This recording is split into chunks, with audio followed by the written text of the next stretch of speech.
Tervist! Enne arutasin, et võib-olla see aitab kuidagi paremini mõtteid koondada, isegi seda avarust ja päiksepaistet ei ole nii palju.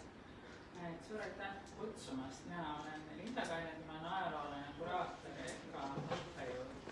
Ja on rõõm vaimse arvega seda vestlust siin läbi viia selle raamatu üle, mille keskmes on ka vestlus, et see on hästi selline koosloomeline, koosmõtlev raamat, et ma arvan, et see selline vestluse formaat sobib selle esitluseks hästi. Me leppisime kokku nii, et alguses Vaim loeb ühe katkendi, juhatab võib-olla selle raamatuga ise sisse, siis on meil selliseid ühiseid aruteluteemasid ette valmistatud, aga hästi tahaks panustada ka teid kaasa rääkima, vahele hüppama, vahele küsima, mis iganes hetkel ja lõpus kindlasti jätaks ka aega küsimusteks, nii et võib neid küsimusi juba mõttes praegu ka valmis mõelda.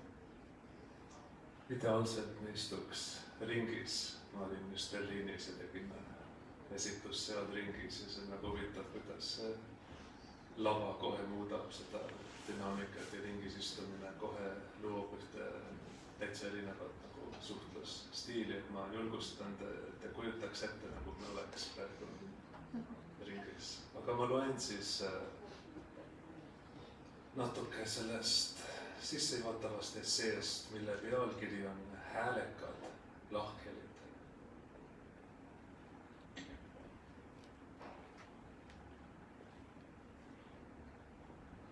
Käesolev raamat on kriitiline auavaldus regilaulu suulisele traditsioonile, rahvalaulule, mida Läänemere Soome rahvad on laulnud juba sadu, kui mitte tuhandeid aastaid, maal, mida nüüd Eestiks kutsutakse ja mujalgi. Mina kuulsin regilaulust esimest korda aastal 2020. Ma olin äsja laulmisega algust teinud ja tundsin huvi oma esivanemate traditsioonide vastu, mida saaksin ehk siduda oma tärkava helikeelega. Mu ema juhtus mainima regilaulu telefonikõnes, kirjeldades seda teatud laadi improviseeritud ühislaulmisena, mille abil saab kõnetada oma kogukonda käesolevas hetkes. Miski selles kirjelduses haaras mind ega ole seni veel lahti lasknud. Mind küll kasvatati arusaamas, et eestlased on laulurahvas. Ja ma mäletan ka seda, kuidas ma koos teiste esimese ja teise põlve immigrantidega Ottawa kiriku keldris vanamoodsatele isamaa lauludele kaasrimises. Kuid regilaul tundus olevat midagi hoopis muud, midagi radikaalset, mille sotsiaalsed ja füüsilised võimalused tundusid olevat otsatud. Kohmakate, internetiotsingute ja kaugete sugulastega peetud segasevõitu telefonikõnede abil püüdsin asjast rohkem teada saada. Ja mida enam ma kuulsin, seda suuremaks kasvas mu uudishimu. Kuni viimaks otsustasin kolida Eestisse, paika, kus olin seni käinud vaid mõnel üksikul korral lapsepõlves. Ma tahtsin rohkem teada saada. Ma tahtsin inimestega rääkida ja ma tahtsin õppida regilaulu laulma. Ma jõudsin Tallinna transsoolise põhja-ameeriklasena, kes juhtus oskama iganenud kõlaga, kuid muidu üsna soravat eesti keelt. Minu arusaam Eesti kultuuri ajaloost oli täis suuri tühikuid, mis tulenesid mu pere migratsiooniloost. Mu isa saabus Kanadasse 1951. aastal põgenikuna ja ema rändas sinna aastal 1989.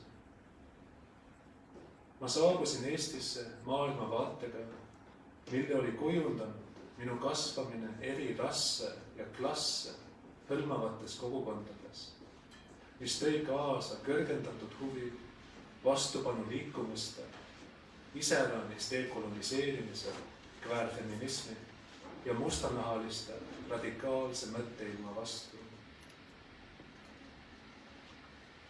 Just nende revolutsiooniliste mõtte- ja tegutsemisviiside kaudu olengi ma püüdnud regilauluga suhestuda.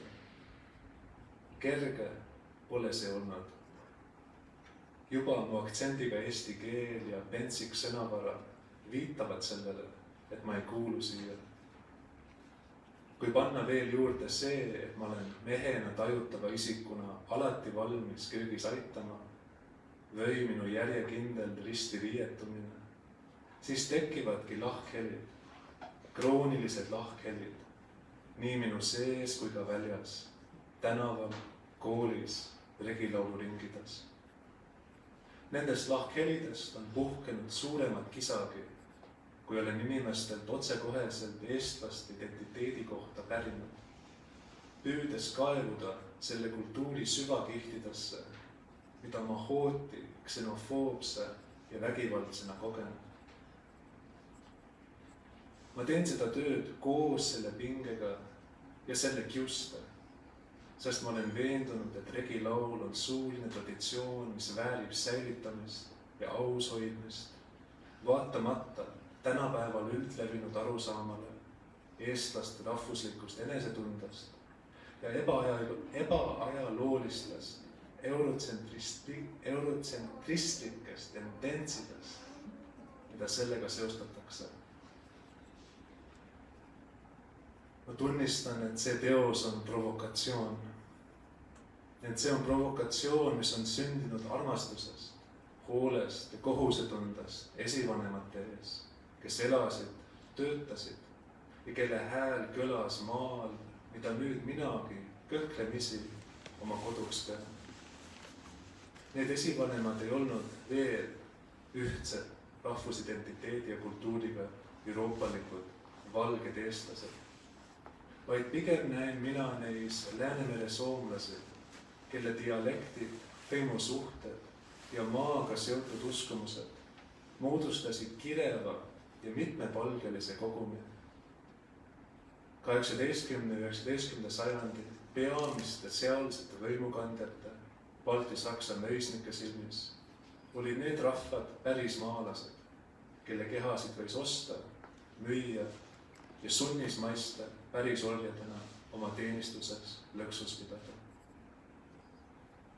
See sotsiaalselt ja füüsiliselt armetu aeg oli viimane, mil regilaule veel laialdaselt lauldi, olgu siis kevadisel külviajal või hilissügiseste pulmarituaalide käigus. Hingeõhu ja hääle ühine jagamine helis, alliteratsioonist ja parallelismidest pakil improviseeritud sõnamäng, kollektiivne rätk teisenenud meeleseisunditesse läbi argielust eemale jääva poeetilise ja ütleksin, et koguni maagilise registri. Need on mõned selle suulise traditsiooni tunnusmärgid. Ma usun, et selline rõhutud rahva põrandaalune suusõnal edasi antud ja ka kehaline vastuhaks seisundile, mis on neile peale surutud, käib loomupäraselt kaasas igasuguse vägivallaga. Regilaul andis võimaluse auru välja lasta, kui selja taga oli pikk ja väsitav tööpäev või isanda vägivaldne kallaletung. Regilaul oli omamoodi keelepeks, mis jagas kogukonda kaitsvat infot. See tagas rahvatarkuse edasikandumise järgmistele põlvkondadele. Laul oli ravim ja kõige meisterlikumad laulikud olid laialt tuntud ja nõutud rahvatargad, kes oskasid oma hääle abil mitmesuguseid rituaale läbi viia. Samas oli regilaul ka kollektiivne kunstivorm, mis kuulus kõigile ja seega mitte kellelegi, mis iga improvisatsiooniga uuesti loodi ja mida rahvas oskas nii laulda kui ka nautida. See kõik muutus pärisorjuse lõppemise ja möisate võimu alt vabanemisega. Ma väidan, et 19. sajandi ühiskondlike uuenduste ajajärgul antakse soome-ugri põlismaistele pärisorjadele õigus saada täieõiguslikeks eurooplasteks, kes võisid nüüd omada maad ja otsustada iseenda kui indiviidi üle. just nimelt selle arengu käigus ja nii-öelda põhivabaduste nagu perekonnanimed, kirjaoskus, haridus ja linnastumine. Nende põhivabaduste levikul hakkab regilaul hääbuma. Ma tunnen ikka ja jälle vajadust uurida, kuidas kujunesid veel võrdlemisi hiljutisest teiseks olemise hägust ja mõrast välja euroopalikud, individualistlikud eestlased. Mind kasvatati küll teisel pool Atlandi ookeani samasuguseks eestlaseks, aga pärimust uurides õpin ma paremini tundma ka seda radikaalset teisesust, mis oli omane sellel maal elanud rahvastele, kelle hulgast ka mina teatud mõttes põlvnen. Aitäh. Aitäh. Praegu sind kuulates tundub, et nii palju olulist on juba öeldud, et võikski laiali minna mõtteks hakata raamatut lugema. Aga teistpidi ikkagi tahaks küsida sinu käest ka igasuguseid asju. Ja võib-olla just ka see, kuidas see raamat ühtepidi toob esile selle regilaulu radikaalsuse, aga teistpidi ka osutab viisidele, kuidas seda regilaulu radikaliseerida. Seda, kuidas me seda mõistame, tõlgendame või praktiseerime. Et need on võib-olla need teemad, millesse tahaks täna sisse vaadata, aga ka nagu sellesse ajahetke, kus me praegu oleme, sest ma arvan, et lisaks sulle väga paljud inimestega väga erinevatel viisidel tegelevad praegu sellise Eesti pärandi, ajaloo, aga ka rahvakultuuri mõtestamisega, mis on võib-olla just iseloomulik sellistele erinevatele kriisiaegadele ja praegu me kindlasti elame sellises vähemalt permakriisi ajastus. Aga ma küsiks alguseks võib-olla ka sellise asja, et kas sulle tundub, et regilaul on kuidagi rohkem viimasel ajal jälle esile tõusnud erinevates Eesti kultuurivormides, olgu siis teatris või muusikas või ka kunstis, et kas seda on näha rohkem ja kas sulle tundub, et see on kuidagi nagu seotud selliste kriiside ajaga, et kas selle nagu otsitakse mingitele, selle kaudu otsitakse siis erinevatele mingitele teemadele, küsimustele või probleemidele lahendusi. Kas võiks nii öelda, et see regilaul on rohkem esile praegu? Ma ei ole kindel, kas ta on rohkem esil. Ma mõtlen, võib-olla 7-8 aastat tagasi ma kuulsin, ma ei tea täpselt selle bändi nimi, te kindlasti teate, kes võtavad seto rahvalauli ja seal on see kuukene, kullakene. Nad on teinud mingi pop-versioon sellest, täpselt. Et see oli võib-olla mingi, ma ei teadnud, see oli regilaul sel ajal, aga et vaata mingi huvitav Eesti vana laul. Et see on nagu, ja siis Maarja Nuut on ka mingis mõttes, see on seal tema loomingus ka, aga ma ei ole kindel, kas see viis, kuidas see regilaul hõljub nende pigem nagu traditsioonilise maas muusikas, isegi kui see on eksperimentaalne, see on pigem nagu üks lähtepunkt, kus nad võtavad mingi viise sealt ja loovad oma tõlgendus sellest, aga ma ei näe otseselt, et see seostaks mingi laiema kriisiolukorraga. Et ma mõtlen näiteks üks konkreetne kriisiolukord on nagu enne iseseisvumist, kui on see rahvaluule korjamine ja siis on see Eesti identiteedi, kultuuriidentiteedi nagu loomine ja sisustamine. See on mingis mõttes kriisihetk, kus regilaul tõesti oli nagu väga oluline komponent sellest. Aga tänapäeval ma ei näe, et siis selles nagu pigem see regilaul, mis levib nendes muusikalistes kontekstides, ma ei näe, et see vastaks kriisile. Ja sellest hilise nõukogude regi- ja rahvalauluga tegelemist räägivad Jaan-Ivo Oras ja Anne Türmpuuga erinevatel viisidel selles raamatus ja võib-olla need on ka nagu just need erinevad viisid, kuidas sellist ka laiemas mõttes rahvalaulu kultuuris elus hoitakse ja võib-olla isegi need Hellero sarnaste ansamblite tegevused on jäänud selliste suurte meeste, suurte tegude varju teenimatult. Et ma võib-olla ka nüüd sinu raamatut lugedes mõtlesin just Tiit Ojasoo lavastuste peale näiteks sellistele kohtadele, kus on just see regilaulu traditsioon väga selgelt seotud sõjaga Ukrainas.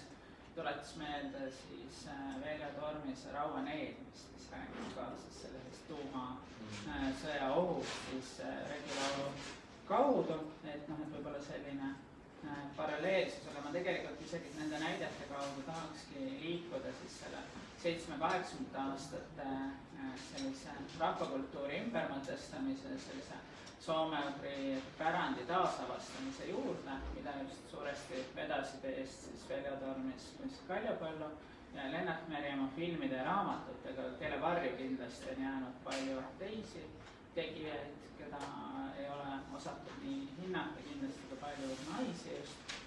Ja tulen nagu selle küsimuse juurde, et miks ja kuidas siis sellist arusaama rahvaluulest radikaliseerida, sest ja ümber tõlgendades, me tundub 70-80-ndate pööre siis selliste vanemate rahvakultuuri, rahvalaulu kihtide juurde ja soome-ugri pärandi juurde, et see oli ka nagu kantud selgelt siis Soomest, nagu Tormis toona ütles, sellisest saksa magedast või saksa majust ja sellisest laulupeokultuurist laulukultuuri lahti rakendada ja siis mindi otsima neid kihistusi, mida nad tajusid autentsemana, mida paljuski mindi, et seal otsima just nende soome-ugri rahvaste juurde, me võime hiljem ka tulla selle küsimuse juurde tagasi, et milline ja kui eetiline see suhe nende soome-ugri kogukondadega selle käigus on olnud. Aga ma tahtsin nagu küsida selle järgi, et kuidas sina mõtestad seda oma uut tõlgendust regilaulust, mida võiks olla selles nagu sarnast selle 70-80-ndate viimase sellise suure mõtestuslainega ja mis seal võiks olla nagu erinevad, mis on need olulised nagu uued teemad, vaatenurgad, mida sa soovid esile tuua ja ma arvan, mõned neist juba ka heiastusid siin selles katkendis, mille sa võib-olla tõesti. Ma mõtlen 70-ndatel, mis oli radikaalne, on see, et nad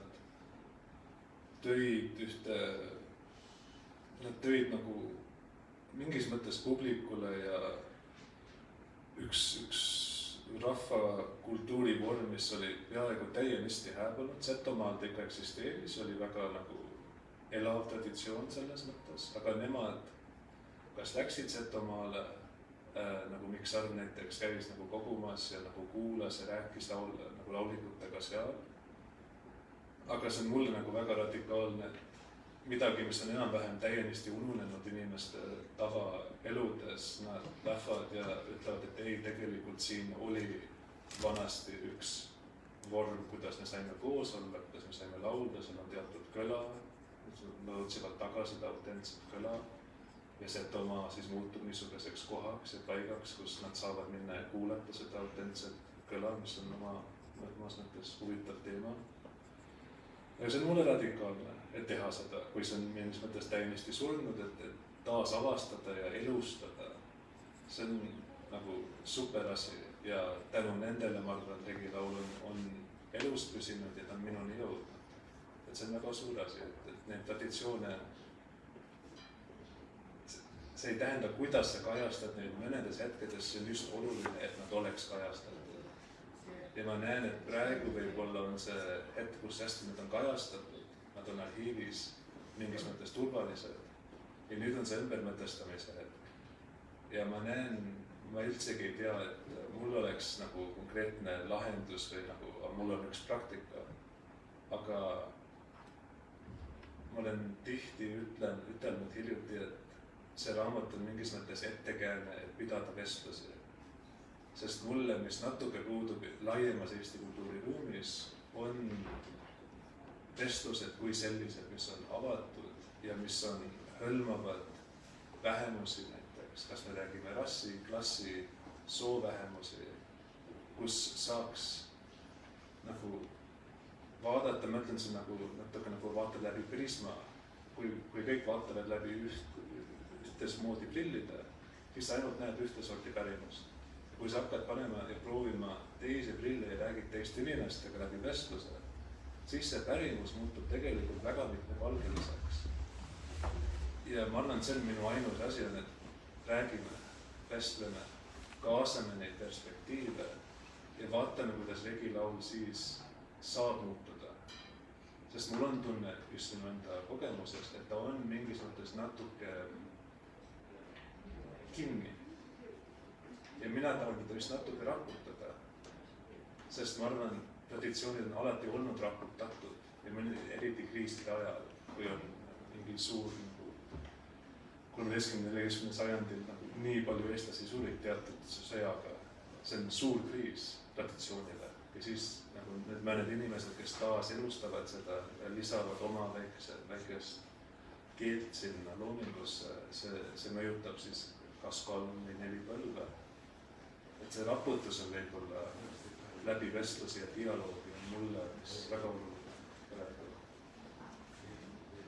Jah, sest kindlasti see raputab ma ära seda, kuidas me oleme harjunud regilaulust või siis ainult rahvakultuurist mõtlema, aga mina ise olen hariduselt ajaloolane, ma olen nagu sinu raamatut lugedes, me enne ka põgusalt sellest rääkisime, et tuleb nagu selgelt välja just need samad märksõnad, mis juba välja tõid, see sugu, rass ja klass, millest Eesti ajaloo või ka kultuuriajalooga seoses ei armastata üleliia rääkida. Ja see, ma arvan, selles raamatus just kui palju sa nagu tood sisse siis sellist soolisuse teemat, sooteemat, samamoodi orjuse teemat, aga räägib ka siis sellest Eesti rahvusliku ärkamise talude päriseks ostmise aastaks ehk 1860-ndatest aastatest ja sealt edasi, just ka selliselt nagu ebavõrdsuse osas tundliku pilguga, et ma arvan, et see on üsna ebatavaline, et me oleme kõik koolis õppinud, et kuidas osteti talud päriseks ja kõigist said taluperemehed ja õiged eestlased ja tood sinna ka just selle eestlaste valgeks saamise teema sisse, eks ole, mida ka me ajalooõpikutest ei ole harjunud kuulama. Et selles on nagu sellist, ma ütleks, radikaliseerivat potentsiaali ka laiemas plaanis, aga seda kindlasti just nimelt võib-olla eeldab sellist vestlus ja sellist järk-järgulist nagu harjumist nendest teemadest kõnelemisel. Aga mõtlesin, et kas sa natuke avaksid seda tausta, et kuidas sa oled õppinud nendest teemadest kõnelema, miks nad on sulle olulised ja võib-olla just ka mõeldes sinu nagu Põhja-Ameerika tausta peale sellest orjuse teemast, et kui palju näed sa sellist, et orjusest ka nagu globaalses plaanis räägitakse järjest rohkem, mulle tundub, et natukene on ka Eesti kaasaegses kultuuris see orjuse teema uuesti esile tõusnud, on ju, et kui palju sa näed seal sellist nagu mingit kõrvutuse või dialoogi või mingite vastastikuste impulsside võimalust selles, kuidas viimasel ajal on muidugi rohkem USA-s kui Kanadas, eks ole, orjusest räägitud ja kuidas me oleme viimasel ajal Eestis siis seda päris orjuse ja teoorjuse teemat käsitlenud. No algselt, et kus ma õppisin nendest teemadest rääkida ikka koolis, isegi väga noorelt saab, sest sa oled silmitsi väga erinevate inimestega ja see rassismi teema nagu kas 6-5 aastaselt sa pead hakkama sellest rääkima. Sest inimesed kas ütlevad sulle, et sa oled inetu või sa mõtled teatud viisil või mingid naljad tehakse ja sa pead aru saama, mis täpselt nad ütlevad, et see nagu elus õppe, uues õppe, koolis õppe, see nagu mänguväljakul, see ikka mõjutas seda mõtlemist ja ka seda, ma ei taha öelda empaatiat, aga just, et kui sa oled inimestega pidevalt, kes on väga erinevad kui sina, sa ei saa samaks jääda. Sa ei saa mingit tõekspidamistest kinni hoida, sest nad hakkavad höörduma ja need lahkhelid tekivad ja sa nagu, ma loodaks, et mina üritasin alati jääda avatuks ja ma arvan, see höördumine, kuidas mina ise muutusin tänu sellele, see võimaldas siis kas ülikoolis ma hakkan lugema midagi, räägin teiste inimestega. Et see on nagu, ma arvan, mõjutanud väga seda mõtteilma ja kuidas ma ühendan neid asju. Ja kui ma hakkasin lugema, siis ütleme, mitte orjusest tuleneb, aga nagu mustanahaliste nagu antirassistliku teooria, mis analüüsib just, kuidas kapitalism on tugevalt kokku põimitud rassiga ja nahavärviga. Mina hakkasin mõtlema, see oli just enne, kui ma hakkasin kolima Eestisse, et tegelikult see analüüs, seal on üks raamat, mis väga mõjutas, mis analüüsib orjuse ajalugu ja ta väga ilusti demonstreerib ja näitab, kuidas orjus ei alanud Atlandi ookeani orjuse kaubandusega. See algas juba Euroopas mitu sajandit varem. Mina olen harinud selle narratiiviga, et orjus aafriklaste vastu algas teatud hetkel 17. sajandil Atlandi orjakaubandusega. Ja äkiliselt siin on keegi, kes tõesti analüüsib ajalugu ja näitab, kuidas orjus oli enne eurooplaste vahel. Ja see oli mulle nagu natuke aha-moment, et kui mõelda kapitalismist ja kaasata see rassi perspektiiv, ma saan ja ma tahan ja ma tunnen mingit intuitsiooni, mingi kõhutunnet, et Eesti ajalugu vajab niisugust mõtlemist, sest kui elada, kuidas ma ütlen, mingi natsionalistlikult ajaloo narratiividega, juttudega, see kõik tuleb ikka, ma alati tahan tagasi tulla, ma üritan alati vältida seda teoreetilist, see ei ole ainult teooria, see on dialoogi ja juttude loomine, meil on vaja uusi jutte, kes me oleme rahvana ja mulle niisugused mõtteilmad aitavad seda juttu, mis meil on, rikastada, mitte pahuksi pöörata ja nagu ära visata, aga rikastada ja jälle, et see hõõrdumine tekiks. See on mulle kõige põnevam, sest siis on mingi vastastikune muutus. Kui sa jääd ja kapseldad oma narratiivi ja kujutad ette, et sa oled 2000 aastat olnud valge, see ei ole tõsi.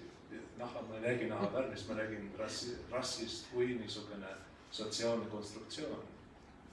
Et mul on tunne väga palju eestlased, nad arvavad, et see on pidev asi, me oleme alati valged, alati rohkem olnud.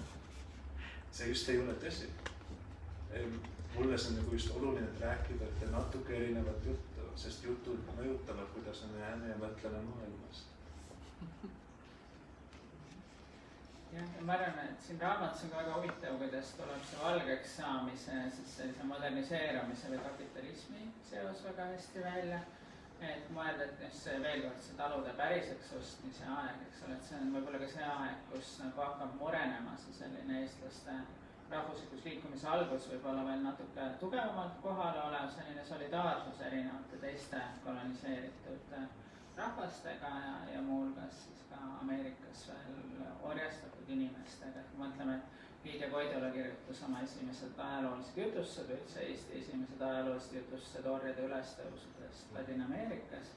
Ja sellist solidaarsust on veel nagu üksjagu, aga et koos siis sellise moderniseerumise ja sotsiaalse staatuse tõusuga hiljem juba rahvusriigi loomisega, eks ole, et see solidaarsus hakkab murenema ja see on võib-olla ka see teema, millest Bart Bushaw tegi 21. aastal selle erinevuste esteetika näituse Kumu kunstimuuseumis, mida võib-olla mõned teist on näinud, eks ole, ja mälestusväärselt ju sellele järgnes ka väga vihane reaktsioon, mis võib-olla annab ka indikatsiooni, et kuivõrd harjumatu, kuivõrd raskelt tuleb siis selline rassist rääkimine Eesti kultuuriruumis, mis muidugi võikski kannustada uuesti nendele uutele vestlustele.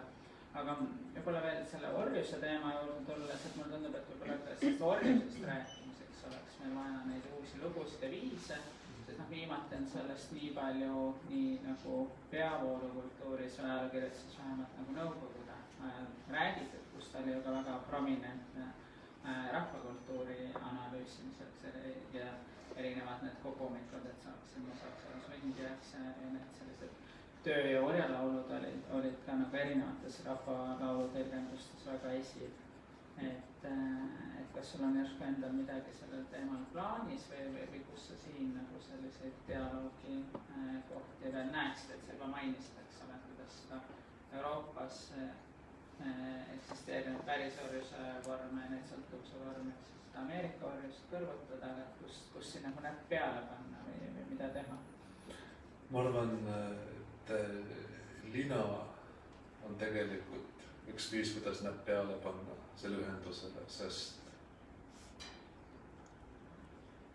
kui USA sisesõda toimus, siis see globaalne puuvilla kaubandus oli täiesti praegu peatatud, mis tähendas, et lina hind tõusis. Ja tänu sellele Mulgimaal oli teatud pinnas, muld oli küllalt kvaliteetne, et see oli lina kasvandus ja nagu pikaajaliselt, et siis äkkiselt, kui lina hind tõuseb, siis sa saad võib-olla esimest korda oma talu päriseks osta. Ja siuke ühenduslik või ühendav mõtlemine ajaloos, kuidas kellegi teise vabaks saamine mõjutab neid siin läbi nende ühenduslülide, mis on globaalne kapitalism juba sel ajal. Ja kuidas orjus ja vabadus on ka väga-väga tugevalt seotud. Ja see on väga nagu, me oleme harjunud mõtlema põhivabaduste peale kui vabadused, aga ja paljud mustanahalised ka räägivad sellest, kuidas see vabadus, kus me elame praegu, see linnas, see, kus me peame töötama, peame üüri maksma, rent läheb kallimaks ja kallimaks, me peame pidevalt mingit mentaalset vaimulikku tööd tegema, mitte vaimulikku, vaimset tööd. Ja see surve, mis sealt tekib, see on absoluutselt õudne ja see üksildus on brutaalne, mida ma arvan, on kõik siin ruumis mingis mõttes teame, eriti nooremad, mina olen võib-olla natuke noorem ja see on brutaalne, see on väga rängalt mõjutanud mu elu. Aga see on vabadus, see silt on seal, mind kasvatati selle arusaamaga, et see on, kuhu ma pean ennast sihtima, ma pean survestama ennast, et kuskile jõuda, et edasi saada ühiskonnas. Mis vabadus see on? Ja kõik see vabadus, kus näiteks see maja, kus ma kasvasin Ottawas, mis on eramaja äärelinnas, nagu jälle see ühendab mõtlemine, et see vabadus ja see privileeg, keegi teine, kes on tavaliselt pruuni nahavärviga, teispool maailma kannatab ja tema keha on brutaalselt nagu füüsiliselt, seal on mingi vägivald, mis hoiab üleval seda vabadust. Ja neid asju ühendada, see on mulle nagu nii oluline, sest muidu sa elad mingis fantaasias, mis lõpuks tapab seda. Sest see vabadus, see privileeg, see ei ole mingi neutraalne positiivne see. Ja et mõista, et kuskil mujal maakela peal kellegi keha, kogukondade kehad, metsad kannatavad nii rängalt, et hoida üleval mingit kujutelma mingist mugavusest ja tulevikust, kuhu ma saan jõuda üks päev. See on nagu, ma arvan, kuidas ma mõtestan seda orjuse ja vabaduse kaasmängu. Jah, ja see on sulle ka väga vajalik vaade selles, mida Eesti ajaloo või kultuuri käsitluses või avalikus ruumis, eks ole, mis on selline nagu rahvuslik ja mitte üleliia siinsetest piiridest kaugemale vaatav käsitlustest võib-olla põimub sellise globaalse põhja nagu privileegi pimeda või selliste nagu nähtamatute kannatuste suhtes pimeda käsitlusega, just nende nagu võrgustike väljatoomine nende hierarhiate ja seostega sellises neokoloniaalses maailmas. Praegu me oleme rääkinud nagu palju siis sellest rassist, orjusest, klassi ja kapitalismi küsimustest, aga siin raamatus ja sinu praktikas ja üldisemalt on ka sellised soolisuse teemad hästi olulised, et ja kuidas neid nagu intersektsionaalselt sisse tuua ja kuidas sinu jaoks, ütleme, nende kõikide veel kord selle soo, rassi, klassi koos käsitlemine, et milliseid uusi vaatenurki see on avanud sulle just regilaulu käsitlemisel? Ja ikka Andreas Kalkun on ja see vestlus, mida ma temaga pidasin selle raamatu jaoks, see vestlus ikka tugevalt mõjutas mind sellepärast, et ta mainis ühte Jan Löfstromi, kes on Soome ajaloolane, kes on paksu raamatu kirjutanud põhimõtteliselt nagu talupoegade soosüsteemist. Ja ma lugesin, ma kahjuks soome keelt ei saa lugeda, aga seal on lühike kokkuvõte sellest inglise keeles. Ja see soosüsteem, mida Jan Löfstrom arhiiviallikate põhjal nagu kirjeldab, on, et talupoja kultuuris on, et sugupooled on väga nagu lähestikus. Tänapäeva moderniseeritud ühiskonnas mees ja naine on väga nagu, nad peavad vastanduma, nad peavad näitama, et mina olen naine ja mina olen mees. Ja kui sa hakkad liikuma kuskil seal vahesuunis, kõik osutavad sellele näppu, ütlevad, et sa rikud mingeid norme. Aga talupojakultuuris siin on mingi, ma ei saa öelda mitte binaarne, aga siin on mingi väga, ta kasutab sõna polariseeritud, et see oli väga mitte polariseeritud, see polariseeritud suhe tekkis ainult moderniseerimise käigus, kus need sugupooled liiguvad niimoodi. Ja see on mulle väga põnev. Just sellepärast, et see osutab ühe elukorraldusele, mis on erinev. Ja mulle näidata, et meie ajaloos ka on üks teistsugune viis, kuidas enda kehaga ja teiste kehadega suhestuda. See on jälle just nii oluline, just et osutada. Vaata, sugu töötas teistmoodi. Mitte, et see on parem või halvem, et tänapäeval minu meelest on palju asjad rikki, aga ikka nagu just, et osutada, et kuule, see on erinev. Mitte jälle, et kui sa hoiad seda natsionalistlikku ajaloolist joont, me oleme kõik valged ja mehed ja naised on alati olnud niimoodi tuumperekondades ja täitsa vastastikus ja naised kandsid niisuguseid riideid ja mehed niisuguseid. Neid väärarusaame minu meelest on vaja just natuke raputada ja osutada, et mis tegelikult siin toimus. Ja mulle uurijana, kunstnikuna on nii oluline ka mitte lajatada selle väga hapra asja peale minu tänapäeva kväär, LGBT mõtlemismustrid. Sest ma tajun, et see on mingi tendents ka nagu kväär kogukondades või kväär kunstiskenes. Ja see on mulle väga ohtlik, sest see on nii hapas ja see on nii peen ja see on nii delikaatne. Ja kui sa hüppad peale oma 21. sajandi mõttestruktuuridega ja mõtteilmaga, sa vajutad selle apikuks ja arvad, et jääb mingi kväär ja, aga mina üritan läbi dialoogi eriti, kuidas seda hoida nagu alles, et tema need kihid, mis siin on, nad ei läheks lapikuks ja lamedaks. Sest tänapäeval ma tajun, et see soobinaarsus on nii lapikuks läinud. Ja mis siis on see Jan Löfström ka toob välja, et kui on niisugune soosüsteem, mis ei ole polariseeritud, siis need erandid, kes kalduvad kuskile siin või homoseksuaalid, nemad ei ole hüljatud. Neid ei kiusata, sest siin on kuidagi rohkem ruumi. Ja see on mulle hullult huvitav. Ja see on kindlasti midagi, millega ma tahan tulevikus just rohkem töötada ja dialoogi pidada. See tundub ka hullult oluline küsimus, just see, et need teemad, mis on nii haprad, eks ole, et kuidas mitte lennata peale oma tänapäeva arusaamadega. Ma tunnen selle ise ka nii ära mitmete nagu näituste puhul, kus näiteks oleks tahtnud avada sellist koloniaalajaloo perspektiivi, hästi kergesti tuleb siis ka see vastukaja publikust, ära tule jälle oma selle kolonialismi jutuga ja kuidas nad siis pidid 19. sajandil elama ja nemad elasid ju oma mõttemaailma, et uskumuste arusaamade kohaselt, mis on ka kõik õige. Samas, eks ole, et meie elame selle ajaloopärandiga tänapäeval, nagu õigus seda nagu tõlgendada, positsioneerida, eks ole, tänapäeva teemadele, vajadustele vastavalt kindlasti ka. Aga et kuidas siis, mida sa siis teed, kuidas selle haprusega siis hakkama saada? Et praegu ma siin kuules, ma tundub, et üks asi on see, et otsida sealt minevikust selliseid momente, kus need juhul soolised suhted või arusaamad ei ole olnud nii binaarsed või üks-ühesed või heteronormatiivsed.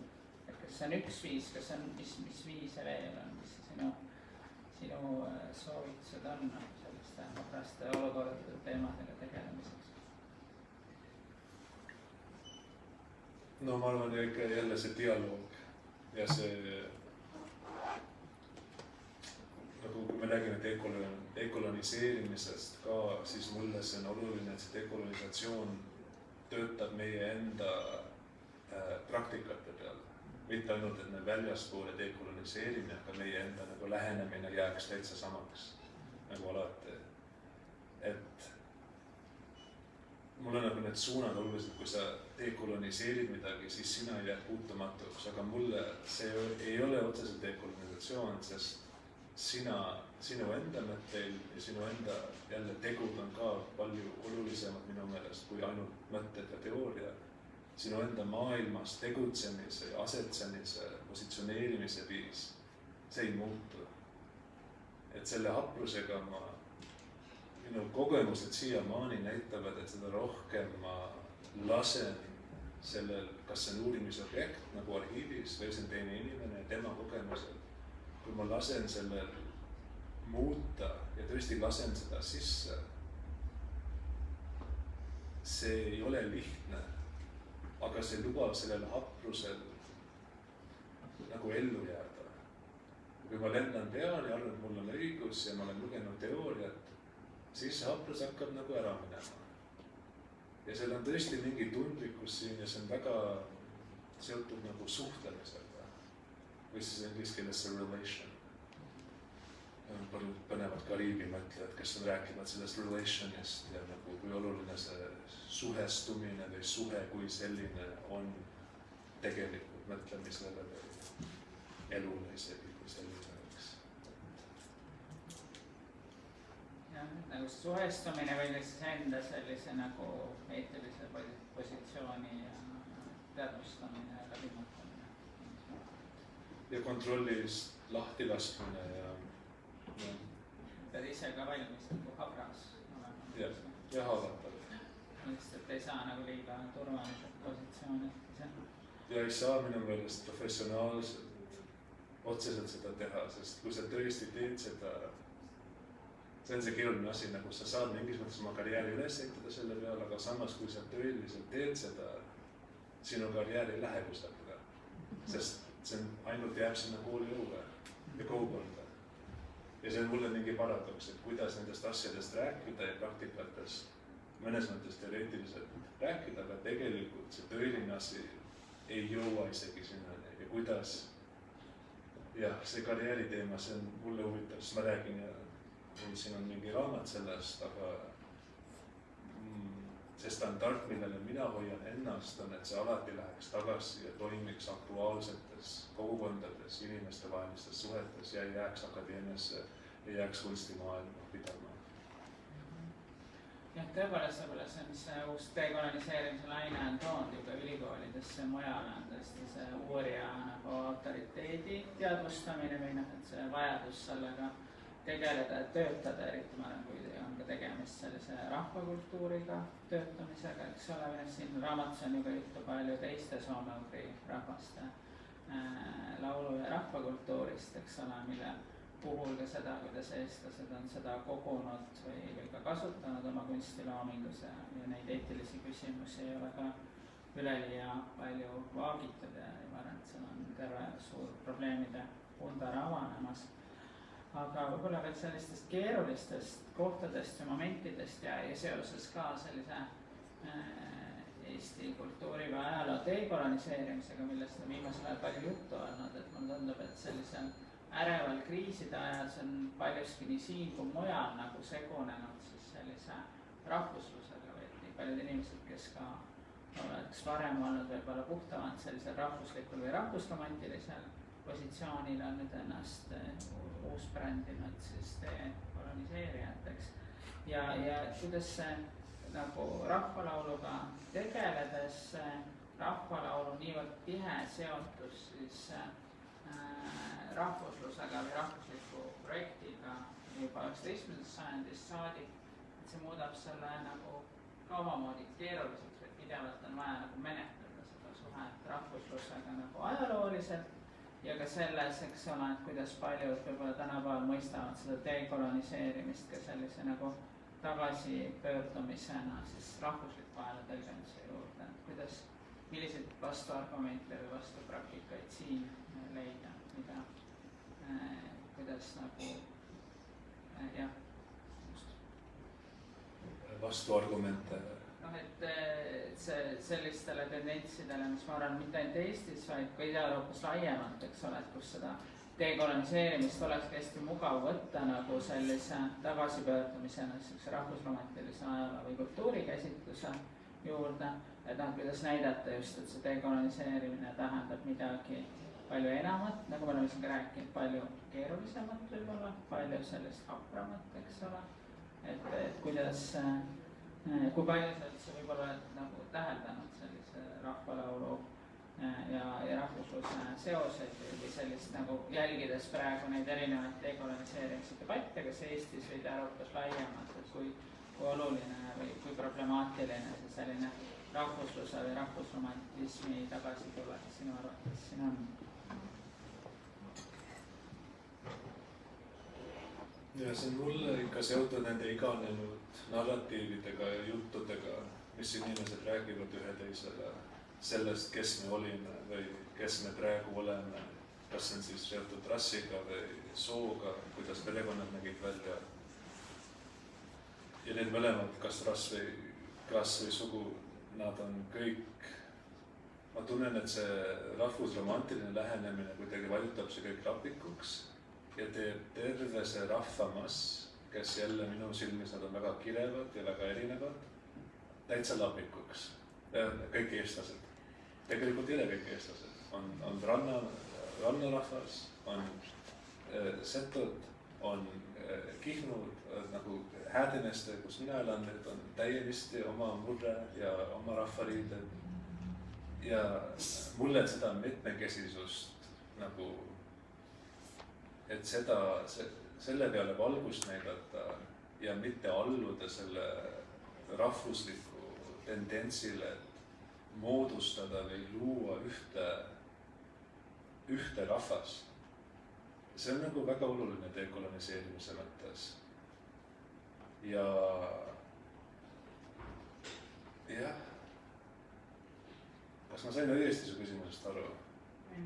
Ma arvan küll, vähemalt mina sain sellest vastusest neid kasulikke mõtteid endale ka. Just selles mõttes, et ikkagi ma arvan, siis tuleb võib-olla sinu lähenemise terviklikkus ka hästi välja, eks ole, et ikkagi nagu väsimatult just tuua ikkagi need rassi, klassi, sooteemad sisse, mille kaudu just ka siis sellist nagu rahvuslikku, sellist homogeniseerivat nagu käsitlust lammutada, eks ole, kogu aeg näidata, et need minevikukultuurid, ühiskonnad, inimesed on olnud palju kirevamad ja mitmetahulisemad, kui see selline peavoolu, ütleme, rahvuslik narratiiv näitab. Aga mitte täienisti lammutada, sest mõnes mõttes, kui see moodustamine ja see eestlasse kultuuri identiteedi loome, kui see oleks juhtunud, võib-olla me istuks siin, nagu Anne ütleb, võib-olla me räägiks praegu vene keeles või saksa keeles. Ja võib-olla regilaul oleks täienisti nagu ära pöidetud. Ja me ei tea, kui mitu tuhandeid rahvakultuuri üle maailma on see juhtunud nendega. Et ma tahan ka respekteerida seda konstruktsiooni, sest see on ka üks põhjus, miks mul on ikka see keel alles. Ja miks ma saan minna arhiivi ja lugeda mingeid allikaid otse niimoodi paberkandla pealt. See on haruldane asi, et see riik on püsinud, et see keel on püsinud. Aga et mõista seda kui privileegina, mis paljudel teistel ei ole olnud või nendel ei ole antud see luba, nad saaks luua nii pidevat kultuurilist liini, mis on õigustatud teiste riikide poolt ja heaks kiidetud. See on mulle oluline, et jälle siin on see hapruse küsimus, et ma tahan seda teist poolt ka austada ja respekteerida, mitte lennata peale, et rahvusriigid on kõik halvad ja see on absoluutselt õudne vägivald. See on tõsi, aga seal on see teine pool ka. Ja ma tunnen, et dialoogi mõttes, kui me ei hoia neid kahte poolt, siis on jälle tekib see polariseerumine, mis tänapäeval on väga-väga ohtlik. Jaa, see on väga oluline. See on mingi mõttes see, mis teeb selle jube keeruliseks ja jube põnevaks selle suhestumise. Ja mina, et see rahvalaulu radikaalsus on ju avaldanud, ma ei tea, rahvusliku ärkamise ajal 19. sajandil, eks ole, sellist rahvuslikku liikumist mobiliseerivana, kõik see hurda rahvapärimuse kogumine, eks ole, mis on ikkagi selline eestlasi mobiliseeriv projekt, võime mõelda ka laulva revolutsiooni aegadele, eks ole. Et nagu respekteerida võib-olla seda radikaalsust ja nagu omas ajas selle nagu neid tulemeid, eks ole, millest me kõik praegu kasu lõikame või mille keskel me elame, ja teistpidi nagu kogu aeg nügida ja avardada selle, mitte nagu rahuldada selle omas ajas väga olulist funktsiooni omanud tõlgendusega ja noh, võib-olla jah, et kui selle väljakutsega nagu selle üle kogu aeg vestelda ja sellega osata kuidagi paremini toime tulla, et siis me võib-olla sellest oleks meie selles polariseerunud ühiskonnas ka laiemalt kasu. Ma tahaks nüüd vahepeal küsida, et kas publiku seas on tekkinud kommentaare, mõtteid, Airil on kohe käsi püsti väga. Võib-olla selle jutu jätkuks, mis teil siin juba algas, et kui ma siin kuulan siis ma saan aru, et sa oled lugenud palju antikoloniaalset, dekoloniaalset, antirassistlikku teooriat, eks ole? Mitte küll. No, seda on ka väga palju. Aga just ikkagi, kui ma ka eriti selles sissejuhatuses kuulasin seda, millisel viisil sind huvitab eestlus ja ma arvan, et see on väga palju ka seotud sellega, et sa oled diasporaa kontekstis üles kasvanud, siis mulle ikkagi kangastus see sama, mida Linda siin juba mainis, et see dekoloniaalne pööre või hetk või mingi sihuke ajaaken siin Ida-Euroopa kontekstis on väga keskendunud just sellele rahvuslikule narratiivile, rahvusküsimustele ja eelmodernsele ajale. Mida sinu, eks ole, praktika on ka üks näide tegelikult selle kohta. Ja minul nüüd panna see natukene sellisesse laiemasse konteksti, et kui ma vaatan, nagu mida selle dekoloniaalsuse kontekstis tehakse, siis üks küsimus, mis mul aina uuesti üles kerkib ka nüüd sinu juttu kuulates üles, on see, et see eelmodernne aeg sul seal on seal, noh, tegelikult sul on seal kuskil seal kuni 19. sajandil, eks ole.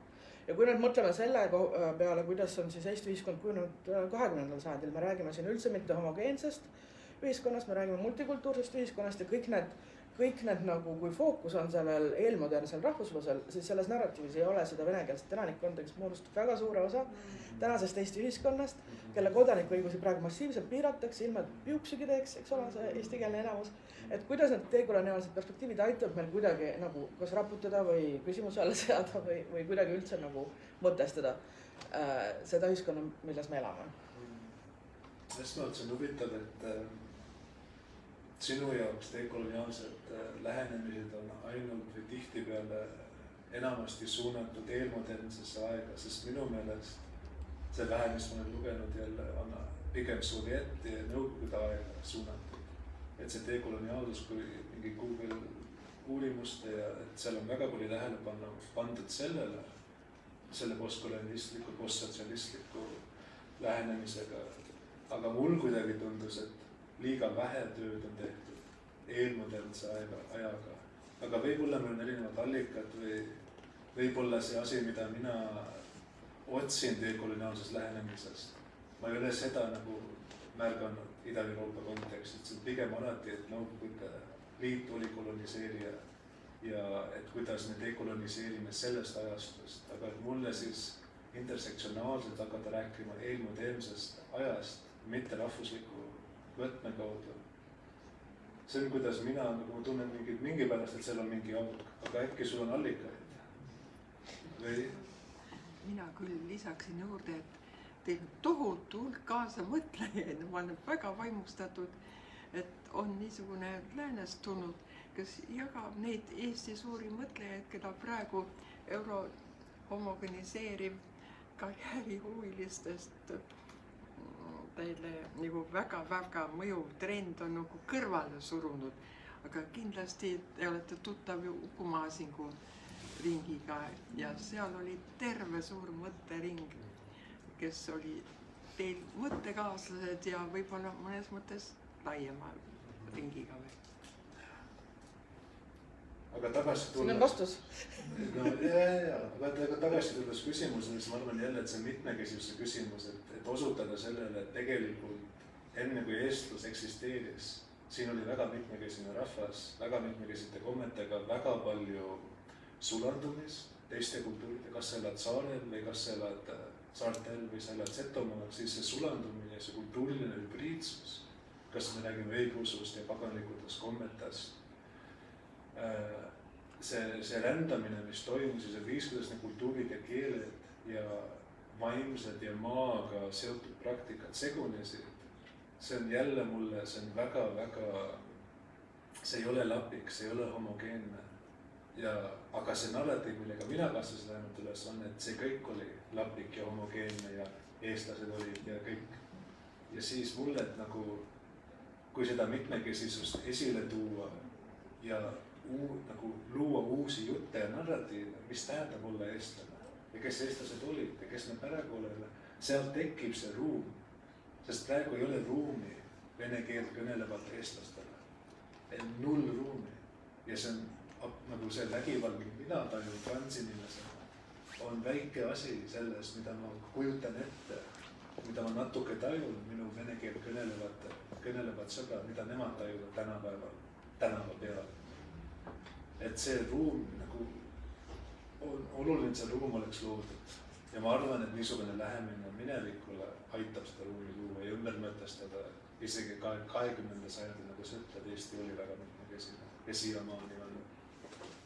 Et kui oleks rohkem ruumi olnud võib-olla taasiseseisvumil, äkki see, nagu see halli passi probleem näiteks, see lähemine, mis praegu olid just ära peita seda probleem, mitte midagi tegeleda, üks nagu null, äkki oleks mingi teistsugune lähenemine oleks olnud võimalik, ma ei tea.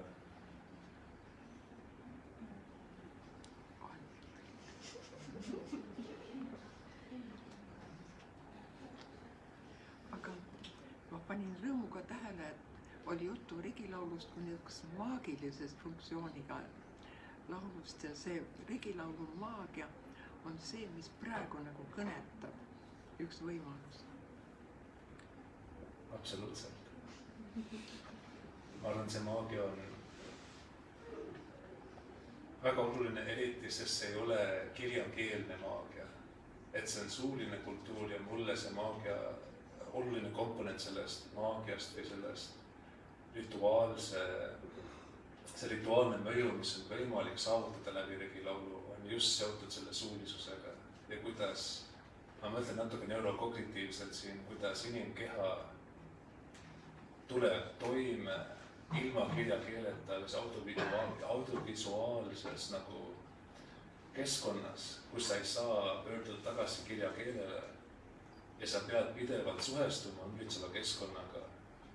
See on mulle nagu väga, see on seotud mulle selle maagiga ja see on väga-väga põnev nagu viis, kuidas mõelda, kuidas regilaulu, ma ei tea, kas taas elustada, aga natuke raputada ja kuidas aktualiseerida seda radikaalset potentsiaali. Et mõelda, mis tähendab tõeline suulisus. Mitte kus me laulame võib-olla ette kirjutatud tekste, kus sa tõesti pead õppima suuliselt laule. See on väga suur väljakutse. Meie ajud tänapäeval ei tule toime sellega, aga koos teiste inimestega, et harjutada, kuidas ainult suuliselt õppida laulda ja tõesti minna, see on väga teistsugune kuulamisvorm, et reaalajas nagu tundide kaupa olla kohal. Mina ei suuda seda. Mõned äkki Annika Orast ütles, et tema suudab. Andreas Kaamus on Setomaalt, sa pead niimoodi kuulama, aga nagu see on väga teistsugune aju ja keha kasutus ja see on mulle seotud selle maagiga ja see on seotud selle radikaalse potentsiaaliga.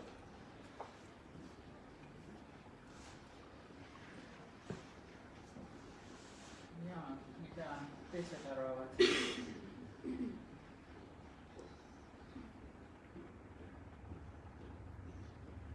Võib-olla see nagu ka regilaulu kuulamise või siis see praktiseerimise, erinevate praktiseerimise viiside teema on see, milleni me siin praegu selles vestluses ei jõudnudki nii väga.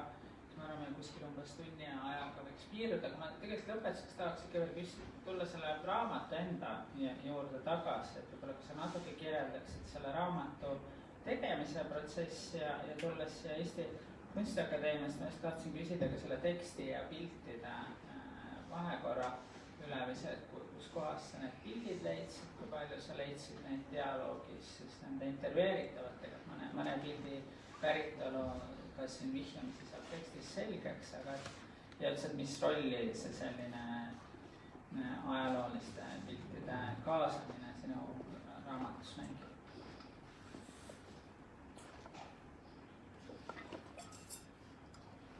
Ja see on ikka mul ikka seotud selle dialoogiga, et kui keegi mainib, kas Anne mainib mingeid kaljujooniseid Karjala järve ääres, Äänisjärve ääres või nagu üks laulik on mainitud, siis mulle, eriti laulikutega, mul on nii oluline, et sa näeks nende nägusid, sest nad on nii anonüümseks muutunud.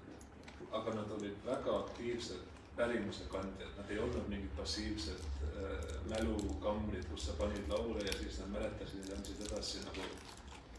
Seda rohkem ma loen nende laulikute kohta, kes olid nii väekad sel ajal. Nad on väga tulised naised ja seda on näha nende nägudes. Et see on üks nagu just nende naiste ja laulikute fotosid oli mulle oluline kaasata, et sealt tekib natuke rohkem taju, et need on päris inimesed, päris eluloodega ja jah, et see kuidagi oleks aktuaalsem. Ja muidu, no siis on muidugi see, üks mul lemmikfoto on, kuidas 2 setomeest suudlevad. See on just minu meelest imeilus foto ja puudutab seda sooküsimust ja siis muidugi see on väga keskne selle Andrease ja minu, kuidas me mõlemad leidsime seda fotot erinevatel aegadel. Ja üleüldse, mis veel ma saan öelda nendest fotodest? Ma tahtsin ka panna mõned, nagu siin on üks foto ühest pulmast, mis leidis aset 2023. aastal. Seto pulm, Võro Seto pulm.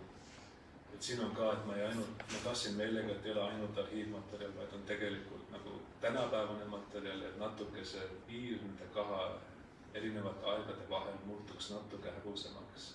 Et odutada selle, et regilaul ja see potentsiaal ei ole ainult minevikus, vaid see on siin tänapäeval ja tegelikult see Janika Orase kirjeldus sellest pulmast, kuidas see visuaal võib-olla natuke toetab seda, et sealt on näha, et regilaul on elav ja see on eksisteerib tänapäeval. Need potentsiaalid, mis mind huvitavad sellest.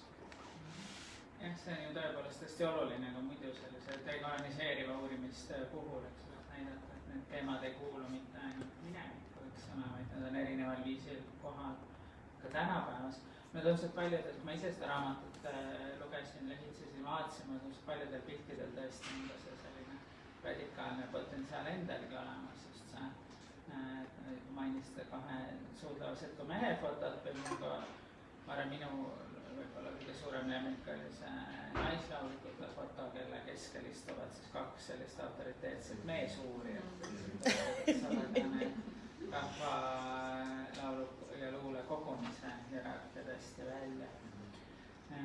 Aga kuna ma seda väga suurt kätemeelt praegu publikus ei näe, aga ma ikkagi lõpetuseks küsiks, et see raamatu tegemine, koostamine on olnud üsna pikk protsess, eks ole, et kestnud aastat. Et sa oled nüüd selle sees olnud, et mis sul järgmisena plaanis on, et kuidas see regilaulu radikaliseerumine nüüd edasi läheb? Ma väga tahaks inimestega laulda ja see on keeruline. Ma just olin Berliinis, seal on väga lahe ja väga mulle mugav grupp inimesi. Mul on see mugavus ja see enesetunne.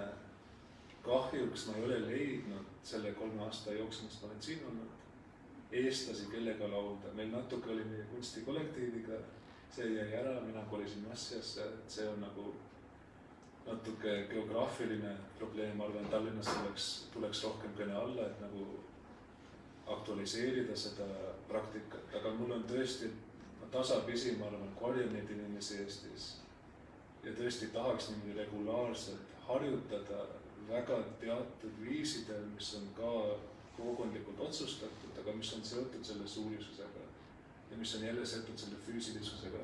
Üks asi, millest ei rääkinud, mis kuidas dekolonisatsioon on ka midagi, mis sa pead ise praktiseerima enda kehaga ja kuidas sinu enda, et märgata, kuidas sinu enda vaim ja meelte kasutus on olnud mõjutatud sotsiaalse kontrolli ja koolisüsteemi kaudu näiteks ja nagu häälekooli, mis tähendab laulmine, mis on ilus hääl, mis on kole hääl. Et need on kõik küsimused, mis mulle on nagu vajavad seda praktiseerimist ja ma tõesti otsin neid inimesi, äkki siin publikus on keegi, kui tahad laulda, võtta ühendust, palun, väga ootan. Ja võib-olla, et Massias ka on see ruum, kus saab tõesti välja lülitada teatud mürast, mis on linnaruumis ja süvitsi minna. Mulle see süvitsi minek just somaatiliste liikumispraktikatega ja häälepraktikatega koos teiste inimestega, see on see järgmine suund, et mitte enam kirjutada sellest, et tegelikult seda teha. Ja võib-olla siis tekib mingi uus soov, et kirjutada millest, aga kes ta on. jah, see kõlab küll väga võimsa programmina, ma nüüd siin. teeks alguse kohe praegu.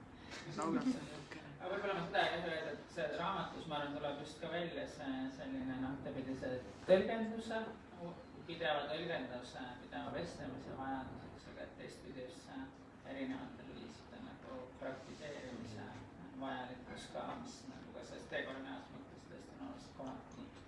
sa mõtleksid või võtaksid juttu olla, et näiteks korraga regiloomine või koosloomist kui meeleavalduse vormina, ehk siis politseiavaldus Vabaduse väljakule ja absoluutselt, mul on juba plaanis juunikuus, me teeme Palestiina jaoks regilaulu töötuba, mis me saaks protesti siis kasutada. Te olete kõik oodatud, ma ei tea, kuupäev peal, aga vaadake meie kunstikollektiivi Teile Projecti Instagrami lehte ja te saate teada sellest.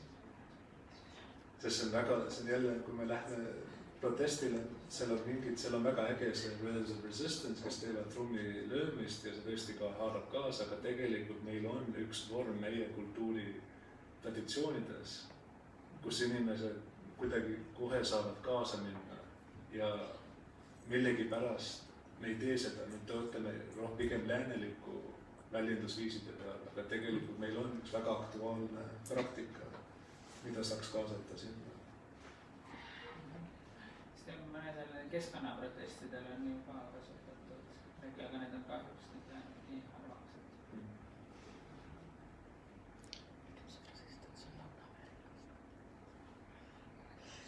Siis mulle tundub, et võib-olla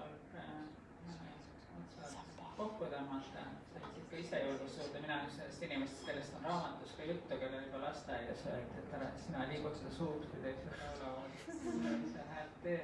Et võib-olla sellist, ma arvan, nii tõlgenduslikku julgust, aga ka sellist haprust ja vaprust nagu seda oma erinevate praktikate ja kehaliste praktikatega nagu kaasa teha, et seda meil kõigil vaja, ma arvan, et seda nii sinu tegemistest, aga kindlasti ka selle raamatu lugemisest saab väga palju, nii et aitäh sulle selle eest. Aitäh sulle.